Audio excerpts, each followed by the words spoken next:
Hi,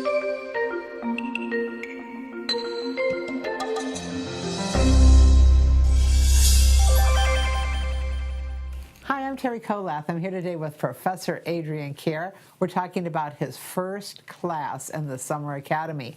This one is the Mongols, their impact on today's world. Thanks for joining me, Professor Kehr. Thank you. It's always a privilege to be here, Terry. Well, the Mongols, their impact on today's world, all I remember is that they were kind of scary, and you're going to tell us how they impact today's world. Yes, they are kind of scary. Remember, it's the 13th century, and life is pretty scary. Were they any worse than the other folk in that part of the world? Probably, but not completely out of keeping with the way in which business was done, which was pretty brutal by our standards, and many people killed.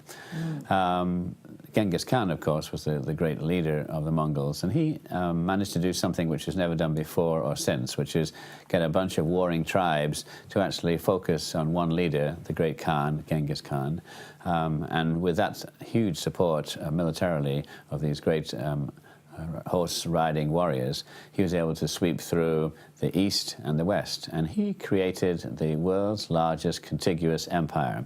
Even to this day, it's still the largest empire ever created. The British Empire was bigger in terms of the overall geographical coverage, but that spread over 3 continents. So this is one big piece of real estate. And he did it by his own personality, by very politically clever maneuvering, and marriage to tribal leaders. So he became the leader of the Mongols. He took North Korea, he took North China, and then he spread west. And it's because of his move west that we know him from his exploits. And he progressively moved towards Iran, or Persia, and he moved up into southern Russia, and he moved as far as Turkey. And he created this massive empire, which when he died, it broke up into pieces which his sons operated, and one of his grandsons became the great Kublai Khan, and he managed to conquer China and became the Emperor of China. So he left a legacy which in that part of the world. Fascinating. The interesting thing was, although it was a military, bloodthirsty escapade, it did create a common ownership of the land between China and the West, Europe. And that allowed the I-75 equivalent, the Silk Road, to be opened up. And now we start to see huge flows of goods and services, people and diseases moving back and forward from the east to the west. And while the Mongols were in charge for about 100 years, you could travel from Venice to the center of China today, safely, relatively safely, under the care of the Mongols. And that became the great conduit of medieval travel. And when they conked out, that pretty much faded away, and it was much later before it came back again. His successor, 150 years later, was someone who wanted to emulate him. His name was Tamerlane. His name, in fact, was Timur, but he limped. And when his body was dug up by the Russians quite recently, they found that he had been badly hurt by 2 arrows in his hip, and therefore he would have limped. So it was quite correct to call him Timur the Lame, Tamerlane.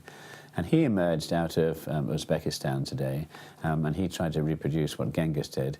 And he's probably the most bloodthirsty leader of all time, in that he was responsible for killing about 10 to 15% of the world's population during his reign of terror. In doing so, he spread into northern India, and the very last part of the talk is the remembrance of the Mughal period, is the Mughal Empire of India, which for 300 years ruled India until the British took over in the 1700s. So the Mongols really carry on all the way through to current day, because if you go to northern India and you go to Taj Mahal and you look at the beautiful tomb of Shah Jahan and his wife, that is a Mongol Mughal structure, and so it's still alive and well today. Interesting. And it always impresses me how you keep up with the new discoveries in the world today and the impact they have on what we've always assumed about history. Well, the curious thing which has puzzled historians for so long was, yes, Genghis was a great leader. He unified the Mongol tribes. But why were they so successful? And they've only recently, and it's a secret until we have the talk, they actually dug up some armor that they used on horseback, and they found a very clever technological advantage that the Mongol horse riders had over their enemy.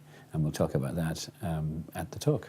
So, You have to sign up at either service desk, and then you can join us Tuesday, May 2nd, to find out the answer to this secret with Professor Adrian Kerr.